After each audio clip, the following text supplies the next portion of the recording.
आज आपण हा इटालियन पास्ता करणार आहोत. तर ते हा रंगीबेरंगी नेहमीपेक्षा त्या चायनीज वगैरेपेक्षा हा जरा शेप मुलांना आवडतो, वेगळी व्हरायटी आहे.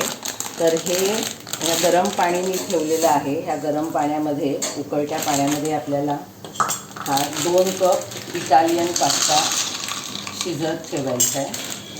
तो 80% शिजवायचा आहे, जास्त नाही. ते पाणी उकळायचं आहे. तोपर्यंत आपण इथे आम्ही ह्याच्यासाठी लागणाऱ्या भाज्यांची तयारी केलेली आहे. हे लसूण बारीक चिरून घेतला आहे. हे 2 कांदे त्याचे जरा असे मोठे मोठे तुकडे केलेले आहेत. असे पाकळ्या अशा वेगवेगळ्या सेपरेट करून त्या आपल्याला तेलावर परतायच्या आहेत. हे असे सेपरेट करायचे. अशा साईजचा आपल्याला तो कांदा कापून घ्यायचा आहे. त्याच्यानंतर ह्या रंगीत सिमला मिरची, ही आपली नेहमीची ग्रीन सिमला मिरची आहे. हे bell pepper, red bell pepper, हा येलो बेल पेपर, आणि हे टॅमॅटो चिरून घेतलेला आहे. आणि हे आपल्याकडे वेगवेगळ्या प्रकारचे हे जे मिळतात बाजारामध्ये रेड चिली फ्लेक्स, त्याच्यानंतर हा पास्ता मसाला मिक्स आहे. त्याच्यानंतर हे ऑरिगॅनो, ह्या बाटल्या मिळतात आपल्याला कमी साईजच्या. हे मिक्स हर्ब्स आहेत. हे आपण 1-1 चमचा पास्त्यामध्ये घालणार आहोत. आणि ही आपली मिरी आहे. ही मिरी पण आपण थोडी त्याच्यामध्ये क्रश करून घालणार आहोत. आणि हे आपलं ऑलिव्ह ऑइल, नेहमीच्या तेलमध्ये पण आपण करू शकतो, पण जरा वेगळी टेस्टसाठी हे ऑलिव्ह ऑइल आणि अमूल बटर आणि ऑलिव्ह ऑइल मिक्स करायचं. माझ्याकडे अमूल नाही आहे.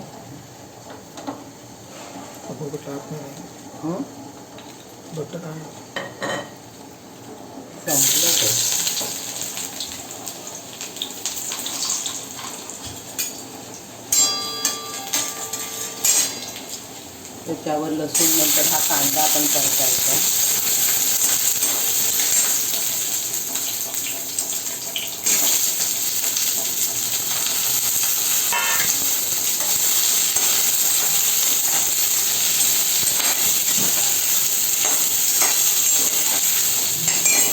आता हा कांदा इथे जरा होईपर्यंत आपण हे पाणी उकळलेलं आहे.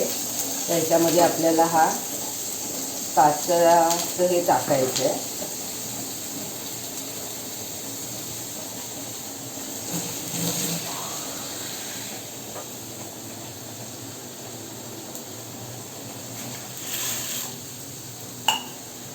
आता आपण थोडं शिजताना मीठ घालायचं आहे, अर्धा चमचा, कारण का ते त्या पास्त्याला ते व्यवस्थित लागतं. कारण नाहीतर नंतर त्याच्यामध्ये तो मसाला ॲब्सॉर्ब लागत नाही टेस्ट चांगली. आणि थोडंसं आपल्याला त्याच्यामुळे चिकटू नये म्हणून थोडंसं अगदी अर्धा चमचा असं तेल टाकायचं आहे शिजताना. आता हे पाणी उकळलेलं आहे. तर ह्याच्यामध्ये आपण हे रंगीबेरंगी इटालियन पास्ता टाकणार आहोत. आपण 2 कप टाकूया.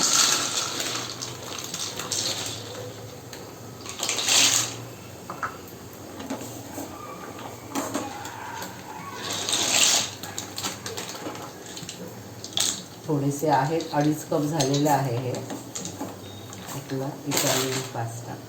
आता हे चांगलं शिजू द्यायचं. शिजू म्हणजे 80%च शिजवायचं आहे, कारण 20% ठेवायचं आहे. कारण आपण नंतर ह्या ज्या भाज्या सगळ्या शिजवणार आहोत, तर त्याच्यामध्ये आपल्याला ते परत थोडं शिजतं म्हणून.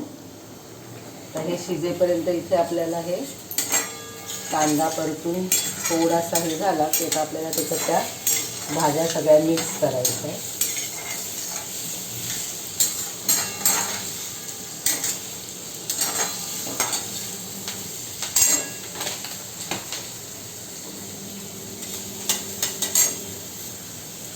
आता ह्याच्यावर आपण हे थोडे थोडे जे मसाले आहेत ते घालायचे. अंदाजे 1-1 चमचा आपण घालू.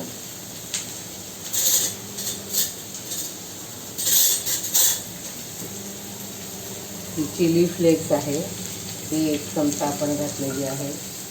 त्याच्यानंतर हे ऑरिगॅनो म्हणून आहे, ते घालूया आपण 1 चमचा. त्याच्यानंतर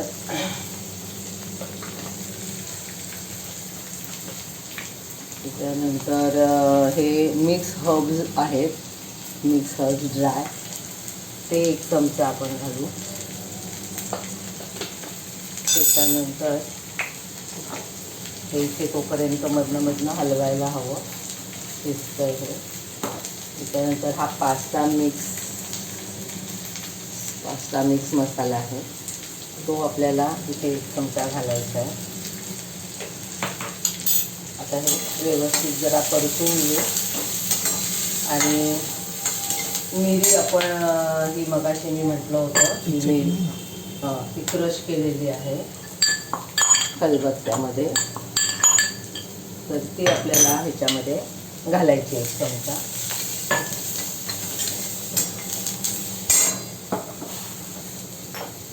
आता ह्याच्यावर आपण ह्या bell pepper, red bell pepper, yellow bell pepper आणि ही आपली हिरवी नेहमीची सिमला मिरची ही आपण घालायची. ह्याच्यामध्ये तुम्ही मशरूम पण घालू शकता.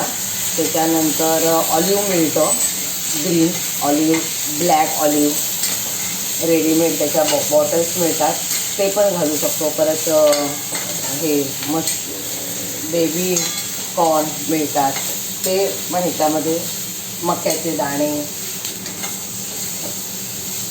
ॲडिशनल आपण घालू शकतो. तर ह्याच्यामध्ये आपल्याला मीठ घालायचं आहे चवीपुरतं.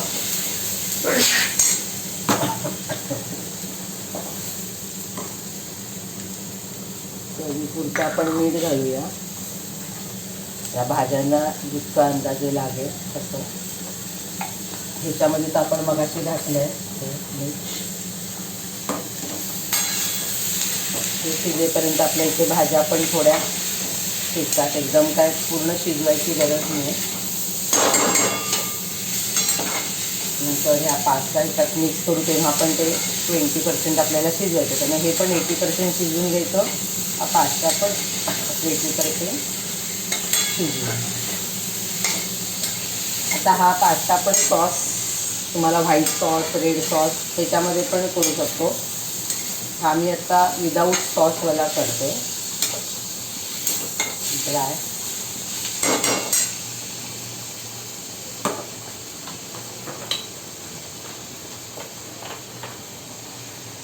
आता हा 80% शिजून झाला.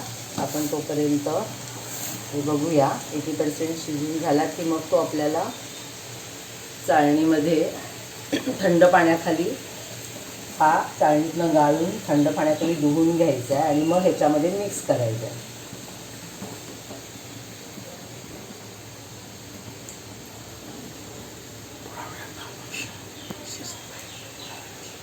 त्यामुळे आता आपण इथे हे शिजेपर्यंत थांबूया, मग नंतर पुढचं मी प्रोसिजर तुम्हाला दाखवते.